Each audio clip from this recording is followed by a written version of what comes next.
MS news ప్రేక్షకులకు నమస్తే. నేను మీ మండల సంజీవ. మిత్రులారా, ఈరోజు ఈనాడు, వెలుగు, ఆంధ్రజ్యోతి, నమస్తే తెలంగాణ పత్రికలలో ఉన్నటువంటి ప్రధాన అంశాల విషయానికి వస్తే, ఇటీవల కేసీఆర్, హరీష్ రావులు హైకోర్టుకు కాళేశ్వరం ప్రాజెక్టు విషయమై సమర్పించినటువంటి పిటిషన్ల పైన ఇక చర్యలే లేనప్పుడు స్టే అనవసరం అనేటువంటి విషయం ప్రస్తావిస్తూ హైకోర్టు స్పష్టం చేసినటువంటి విషయం ఈరోజు దాదాపు అన్ని పత్రికల్లో ప్రధాన మొదటి పేజీలో ఈ వార్త కనిపిస్తూ ఉంది మిత్రులారా. ఎందుకంటే పిసి ఘోష్ గారు ఇటీవల అనేక మంది యొక్క వాంగ్మూలం తీసుకొని మన స్టేట్మెంట్ రికార్డ్ చేసి సుమారు 650 పైగా పేజీలతో ఉన్నటువంటి అనేక విషయాలపైన, అనేక కోణాలపైన, మేడిగడ్డపై, కాళేశ్వరంపై ఇచ్చినటువంటి సమగ్ర రిపోర్టు.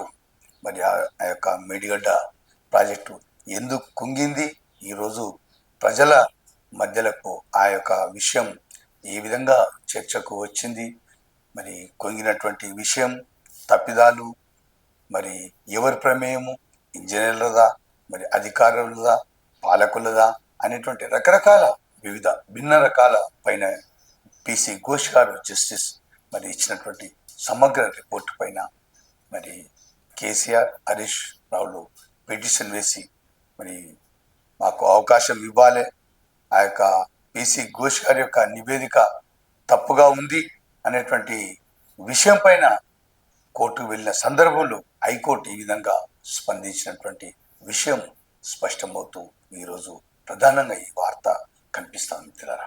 మరి పోరాటానికి స్ఫూర్తి మొట్టమొదలు యొక్క పోరాటాలలో ఈ యొక్క ధర్నాలకు కానీ, రాస్తారోకోలకు కానీ, ఈ యొక్క ఏదైనా చిన్న సమస్య పైన కూడా కొట్లాడేది యొక్క సిపిఐ, సిపిఎం పార్టీ అనే గుర్తుకొస్తుంది. మరి అటువంటి పార్టీ అధినేత సిపిఐ ప్రధాన కార్యదర్శి శ్రవరం సుధాకర్ రెడ్డి ఇక లేరు అనేటువంటి వార్త ఈరోజు పార్టీలకు అతీతంగా పలువురు దిగ్భ్రాంతి చెందినటువంటి విషయం ఈరోజు అన్ని దినపత్రికలలో కనిపిస్తాం మిత్రులారా. ఎందుకంటే వారు చేసినటువంటి 1942లో మరి ఆయన యొక్క జీవనయాత్ర కొనసాగి మరి నిన్నటి వరకు సాగినటువంటి శ్రవరం సుధాకర్ రెడ్డి గురించి ఈరోజు అన్ని దినపత్రికల్లో ఒక ప్రత్యేక వ్యాసం కూడా ప్రచురించడం జరిగింది. మరి వివరణాత్మకంగా మరి చూద్దాం మిత్రులారా. ఈటీవీ ప్రారంభమై 30 సంవత్సరాల పూర్తి అయిన సందర్భంగా 30 వసంతాల అనేటువంటి విషయం పైన రామోజీ ఫిలిం సిటీలో జరిగినటువంటి ప్రత్యేక కార్యక్రమాన్ని సినీ నటుడు చిరంజీవి ప్రారంభించినటువంటి సందర్భం ఈరోజు ఈనాడులో ప్రత్యేకంగా ఉంది మిత్రులారా.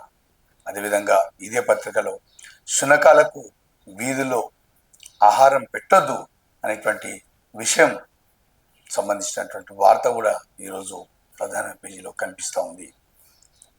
ఇక ఇదే పత్రికలో విపక్ష నేతల్లో అత్యధికంగా అవినీతి పరులే ఉన్నందున ఇటీవల లోక్సభలో ప్రవేశపెట్టినటువంటి బిల్లుపై ప్రతిపక్షాలు రాద్ధాంతం చేశాయనేటువంటి విషయాన్ని ప్రస్తావిస్తూ ప్రధాని మోదీ అన్నటువంటి మాటలకు సంబంధించినటువంటి వార్త కూడా ఈరోజు ప్రధానంగా ఈనాడులో కనిపిస్తా ఉంది మిత్రులారా. ఇక వెలుగు దినపత్రిక విషయానికి వస్తే ఈ యొక్క కాళేశ్వరంపై రిపోర్టుపై స్టేకు నో అనేటువంటి విషయాన్ని ప్రస్తావిస్తున్నటువంటి వార్త ఈరోజు ప్రధానంగా కనిపిస్తోంది. అదేవిధంగా శ్రవరం ఇక లేరు అనేటువంటి హెడ్డింగ్తో ఉన్నటువంటి వార్త ఈ పత్రికలో కనిపిస్తూ ఉంది. ఇక ఇటీవల కేబుల్ వైర్ తగిలి 5 ప్రాణాలు పోగొట్టుకున్నటువంటి సందర్భంలో కేబుల్ వైర్ల విషయంలో హైకోర్టు సీరియస్గా తీసుకున్నటువంటి విషయం పైన ఆ యొక్క కేబుల్ వైర్ తొలగించాల్సిందే అనేటువంటి హైకోర్టు చెప్పినటువంటి విషయాన్ని ఈరోజు వెలుగు దినపత్రికలో ప్రధానంగా కనిపిస్తాను మిత్రులారా. ఇక ఇటీవల మరి వాడుకలోకి వచ్చినటువంటి సరికొత్త టెక్నాలజీ ఏఐ టెక్నాలజీ పైన ఏ విధమైనటువంటి గత కంప్యూటర్లు ప్రస్తుత ఏఐ టెక్నాలజీకి సంబంధించినటువంటి వార్త రెండు బేరీజు వేస్తూ అనేటువంటి వార్త ఈరోజు వెలుగు దినపత్రికలు ప్రధానంగా ఉంది మిత్రులారా. ఇక ఆంధ్రజ్యోతి పత్రిక విషయానికి వస్తే జైలు నుంచి పాలన కుదరదు అనేటువంటి ప్రధాని మోదీ అన్నటువంటి మాట ఈరోజు మొదటి పేజీలో కనిపిస్తూ ఉంది.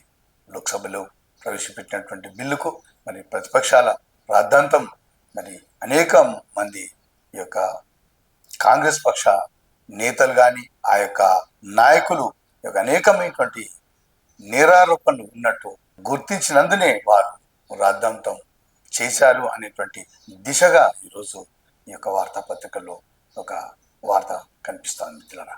ఇక సురవరం సుధాకర్ రెడ్డి ఇక లేరు అనేటువంటి వారి యొక్క మరణ వార్తను కూడా ఈ పత్రికలో ప్రధానంగా ప్రచురించడం మనం చూస్తా ఉన్నాం మిత్రులారా.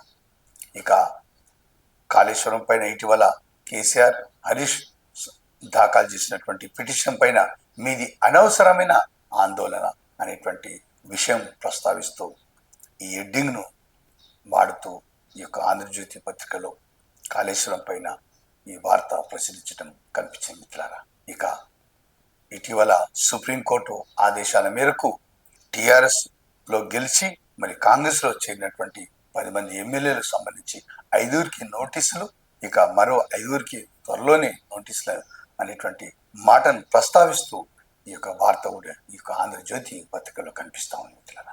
ఇక నమస్తే తెలంగాణ పత్రిక విషయానికి వస్తే మేడిగడ్డకు మరణ శాసనం అనేటువంటి వార్త ప్రధానంగా ఈరోజు మొదటి పేజీలో కనిపిస్తూ ఉంది మిత్రులారా. ఇక ఇదే మొదటి పేజీలో యూరియాపై కొరత పడుతున్నటువంటి రైతులు పడుతున్నటువంటి అవస్థలకు సంబంధించినటువంటి ఒక వార్తలు కూడా ప్రధానంగా కనిపిస్తుంది. అదేవిధంగా సురవరం కన్నుమూత అనేటువంటి వార్త కూడా ఈరోజు నమస్తే తెలంగాణ దినపత్రికల్లో మనం మొదటి పేజీలో ఈ వార్తను చూస్తున్నాం మిత్రులారా. ఈనాడు దినపత్రికలో ఉన్నటువంటి ప్రధాన అంశాలు చూద్దాం. ETV.30 వేడుక కన్నుల పండుగ అనేటువంటి ఒక వార్త చూస్తున్నాం. ETV 30 వసంతాల వేడుక ప్రారంభ కార్యక్రమంలో ప్రముఖ దర్శకుడు కె రాఘవేంద్రరావు, అగ్ర కథానాయకుడు చిరంజీవి, రామోజీ గ్రూప్ సంస్థల CMD Kiran, Margadarsi MD Shailaja Kiran, Ramoji film city MD Vijayeshwari, ETV CEO Bapineedu Sujay అనేటువంటి వార్త. అంటే 30 సంవత్సరాలు పూర్తయింది ETV ప్రారంభించి ఆ యొక్క సంబంధించినటువంటి వార్త మిత్రులారా ఇది. ఇక కాళేశ్వరం పైన హైకోర్టు ఏమంటుందో చూద్దాం. చర్యలే లేనప్పుడు స్టే అనవసరం, మధ్యంతర ఉత్తర్వులకు హైకోర్టు నిరాకరణ. కాళేశ్వరం కమిషన్ నివేదికను అసెంబ్లీలో పెట్టాలనుకున్నప్పుడు బహిర్గత పరిచి ఉండకూడదు, ఒకవేళ వెబ్సైట్లో ఉంటే తొలగించాలి, 4 వారాల్లో కౌంటర్ దాఖలు చేయండి. కేసీఆర్ హరీష్ రావు పిటిషన్లపై ప్రభుత్వానికి ఆదేశం, అసెంబ్లీలో చర్చించాక తదుపరి చర్యలు ఉంటాయని ప్రభుత్వం నివేదనటువంటి వార్త ఒకటి చూస్తున్నాం మిత్రులారా. యొక్క కాళేశ్వరం రిపోర్ట్ పైన మరి ప్రస్తుతం ఉన్నటువంటి సర్కారు మరి ఆచితూచి అడుగులేస్తూ మరి ప్రజలకు ఈ యొక్క కాళేశ్వరం పైన జరిగినటువంటి అవినీతి కానీ, యొక్క అధికారుల తప్పిదాలు కానీ, అధికారుల మోసాలు కానీ, అధికారుల అవినీతి కానీ మొత్తం బహిర్గతం చేసిన తర్వాతనే ఒకటి మరి ప్రజలకు పూర్తిగా అవగాహన కల్పించాలనేటువంటి ఒక ప్రధానమైనటువంటి ధ్యేయంతో, ఒక నిర్ణయంతో ఉన్నట్టు మనకు కనిపిస్తోంది మిత్రులారా. ప్రభుత్వం ఈ విషయం పైన ఆచితూచి అడుగులేస్తున్నట్టు మనకి కనిపిస్తోంది మిత్రులారా. కమ్యూనిస్టు దిగ్గజం సురవరం కన్నుమూత, 3 దఫాలు CPI జాతీయ ప్రధాన కార్యదర్శిగా పనిచేసిన తెలుగు నేత, తెలంగాణ ఉద్యమంలో కీలక భూమిక అనేటువంటి వార్త చూస్తాం మిత్రులారా. ఇక వీరు సురవరం సుధాకర్ రెడ్డి గారు. ఇక విద్యార్థి దశ నుంచే వారి యొక్క జీవితం ప్రారంభమైంది. సుధాకర్ రెడ్డి 1942 మార్చి 25న ప్రస్తుత జోగులాంబ గద్వాల్ జిల్లాలో ఉండవెల్లి మండలం కంచుపాడులో జన్మించారు. విద్యాభ్యాసం కోసం కర్నూలు వెళ్లారు. 15 ఏళ్ల వయసులో తమ పాఠశాలలో బ్లాక్ బోర్డులు, శుద్ధ పుస్తకాలు కావాలని కోరుతూ జరిగిన ఆందోళనలో పాల్గొన్నారు. 1960 AISF కర్నూలు పట్టణ కార్యదర్శిగా, ఆ తర్వాత జిల్లా కార్యదర్శిగా బాధ్యతలు స్వీకరించారు. 62లో వెంకటేశ్వర విశ్వవిద్యాలయం కోసం ఏర్పాటు చేసిన కమిటీ కార్యదర్శిగా పనిచేసి 60 రోజుల పాటు సమ్మె నాయకత్వం వహించారు. 64లో కర్నూలు BA పూర్తి చేశారు. 67లో హైదరాబాద్ ఉస్మానియా విశ్వవిద్యాలయం న్యాయ LLB పట్టా తీసుకున్నారు. 1970లో ఆయన AISF, 1972లో ఎఫ్ జాతీయ అధ్యక్షునిగా ఎన్నికయ్యారు. 74 నుంచి 84 వరకు సిపిఐ ఆంధ్రప్రదేశ్ రాష్ట్ర కార్యవర్గ సభ్యునిగా పనిచేశారు. 94లో కర్నూలులోని డోన్లో అప్పటి ముఖ్యమంత్రి విజయభాస్కర్ రెడ్డిపై పోటీ చేసి ఓడిపోయారు. ఇక ఎంపీగా 1988లో నల్గొండ పార్లమెంటు నుంచి లోక్సభకు ఎన్నికయ్యారు. 2000లో ఏపీ సిపిఐ రాష్ట్ర కార్యదర్శిగా సభ్యునిగా కూడా నియమితులయ్యారు. 2000 సంవత్సరంలో విద్యుత్ ఛార్జీల పెంపుతో వ్యతిరేకంగా వామపక్షాలు నిర్వహించిన పోరాటంలో కీలక పాత్ర వహించారు. 2004లో జరిగిన లోక్సభ ఎన్నికల్లో ఆయన నల్గొండ నుంచి రెండోసారి గెలిచారు. 2012లో పాట్నాలో జరిగిన జాతీయ మహాసభల్లో కార్యదర్శిగా ఎన్నికయ్యారు. 2015లో పుదుచ్చేరి, 2018లో కొల్లాంలో జరిగిన మహాసభలో ప్రధాన కార్యదర్శి ఎన్నికయ్యారు. 2021 పదవి కాలం ఉన్నప్పటికీ అనారోగ్య కారణాలతో జూలై 19 వైదొలిగారు. సీఎం దిగ్భ్రాంతి, రేవంత్ రెడ్డి తీవ్ర దిగ్భ్రాంతి అనేటువంటి వార్త చూస్తున్నాం మిత్రులారా. ఇక సురవరం భార్య విజయలక్ష్మిని పరామర్శిస్తున్న డి రాజా, చిత్రంలో పార్టీ నేతలు నారాయణ, అజీజ్ బాషా. ఇక్కడ కేసీఆర్ కూడా సంతాపం అనేటువంటి వార్త ఒకటి ఉంది.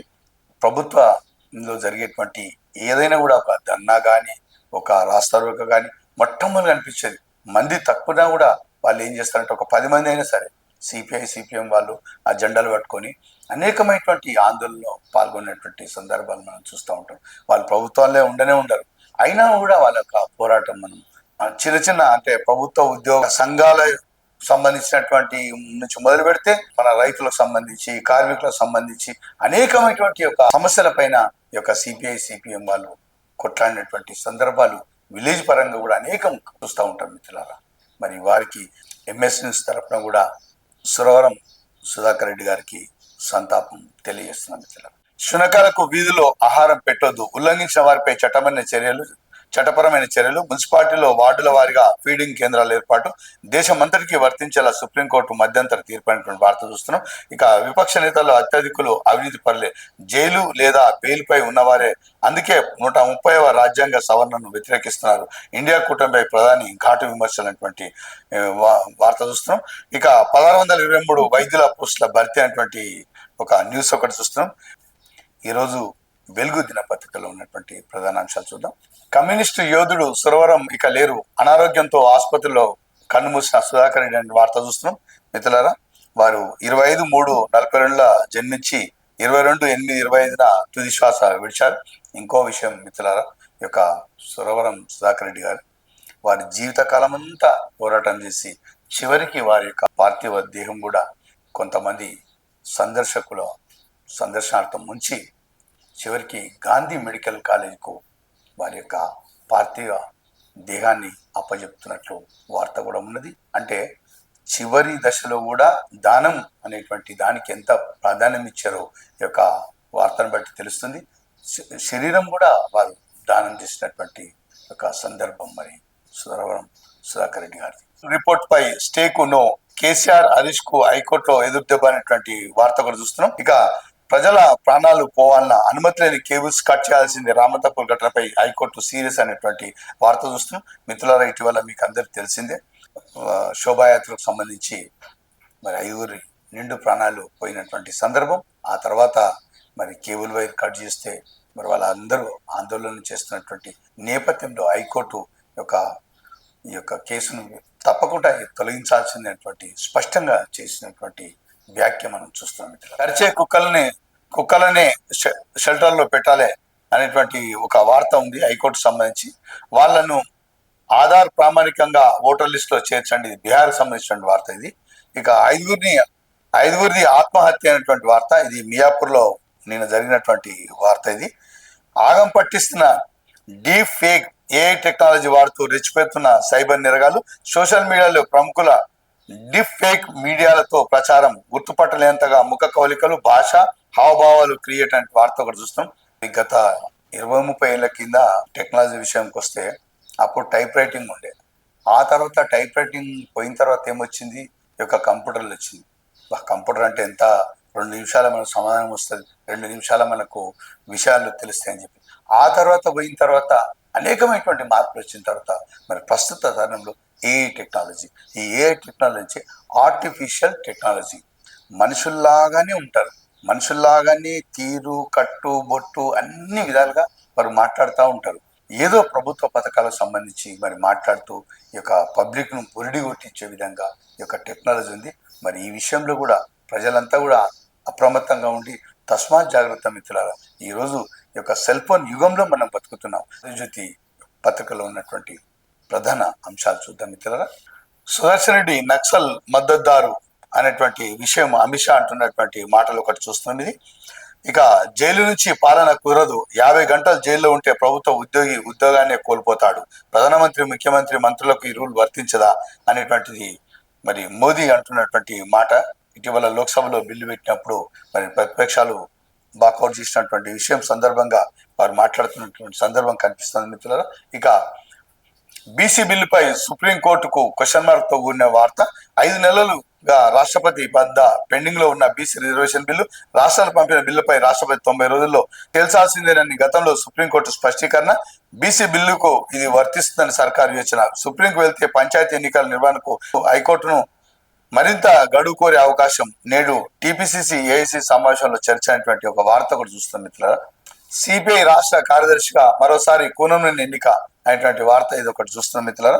ఇక మీది అనవసర ఆందోళన, అసెంబ్లీలో చర్చించిన తర్వాత తదుపరి చర్యలని ప్రభుత్వం చెబుతోంది. మరి పిటిషన్ల పైన హైకోర్టు కాళేశ్వరం పైన అన్నటువంటి మాట మిత్రులారా ఇది. ఇక ఇచ్చంపల్లికి షరతులతో ఓకే అనేటువంటి వార్త ఒకటి చూస్తున్నాం మిత్రులారా. ఇక రామగుండం నడిస్తేనే యూరియా పరిష్కారం అంటే వార్త కూడా చూస్తున్నాం. ఇక 5 ఎమ్మెల్యేలకు స్పీకర్ నోటీసులు క్వశ్చన్ మార్క్ తో మన అపష్టం కామాతోని. త్వరలోనే మరో 5 ఇచ్చే అవకాశం. బీఆర్ఎస్ ఫిర్యాదుపై వివరణ ఇవ్వాలని ఆదేశం. సుప్రీంకోర్టు తీర్పు మేరకు విచారణ దిశగా అడుగులు. ఎమ్మెల్యేలపై చర్యలు ఉంటాయా? క్వశ్చన్ మార్క్ తో కూడినటువంటి వార్త. ఇక పెండింగ్ అనేటువంటిది క్వశ్చన్ మార్క్ తో కూడినటువంటి వార్త. ఇక ఉత్కంఠ అనేటువంటి 3 క్వశ్చన్ మార్క్ తో కూడినటువంటి వార్తలు ఉన్నాయి. ఇక స్పీకర్ గారు అంటున్నటువంటి వార్త ఇది. సురవరం ఇక లేరు, సిపిఐ అగ్రనేత సురవరం సుధాకర్ రెడ్డి కన్నుమూత. గొప్ప నేతను కోల్పోయాం, బీఆర్ఎస్ చీఫ్ కేసీఆర్ కూడా ఈ యొక్క మాటకు వాళ్ళు చెప్పారు, సంతాపం తెలిపినటువంటి విషయం. ఈరోజు నమస్తే తెలంగాణ పత్రికలో ఉన్నటువంటి ప్రధాన అంశాలు చూద్దాం. ఇచ్చంపల్లి ప్రాజెక్టుకు రేవంత్ సర్కార్ అంగీకారం, మేడిగడ్డకు మరణ శాసనం. ఇక బాబు కోసం మనకచర్ర, మోదీ కోసం ఇచ్చంపల్లి, తెలంగాణ నోట్లో మట్టి కొడుతున్న కాంగ్రెస్ ప్రభుత్వం అంటే వార్త ఒకటి ఈ పత్రికలో ఈ విధంగా ఉంది మిత్రులా చూడండి. ఇక బోస్ రిపోర్టు బయటికి ఎలా వచ్చింది క్వశ్చన్ మార్క్ తో కూడిన వార్త దీంట్లో. ఇక సిపిఐ అగ్రనేత సురవరం కన్నుమూత అనే వార్త. ఇక యూరియా లేదు, ఆగ్రహం ఆగలేదు అనేటువంటి వార్త. ఇదొక వార్త ఈ విధంగా ఉంది. యూరియా స్టాక్ లేదు, ఒక బ్లాక్ బోర్డు పైన ఈ విధంగా ఉంది. యూరియా కొరత వాస్తవమైనటువంటి వార్త ఈ విధంగా ఉంది మిత్రులారా. ఇది నమస్తే తెలంగాణలో ఉన్నటువంటి వార్త ఈ విధంగా ఉంది. ఈరోజు ఈనాడు, వెలుగు, ఆంధ్రజ్యోతి, నమస్తే తెలంగాణ పత్రికల్లో ఉన్నటువంటి ప్రధాన వార్తలు మీకు చదివి వినిపించే ప్రయత్నం చేశాం. ఇవి ఈనాటి వార్తలు మిత్రులారా. మా యొక్క వార్తలను ఎంతో ప్రోత్సహిస్తున్నారు, మరి షేర్ చేస్తున్నారు, లైక్ చేస్తున్నారు. మరింతగా ప్రోత్సహించాలని చెప్పేసి ఆశిస్తూ సబ్స్క్రైబ్ చేయండి, షేర్ చేయండి, లైక్ చేయండి. నమస్తే మిత్రులారా.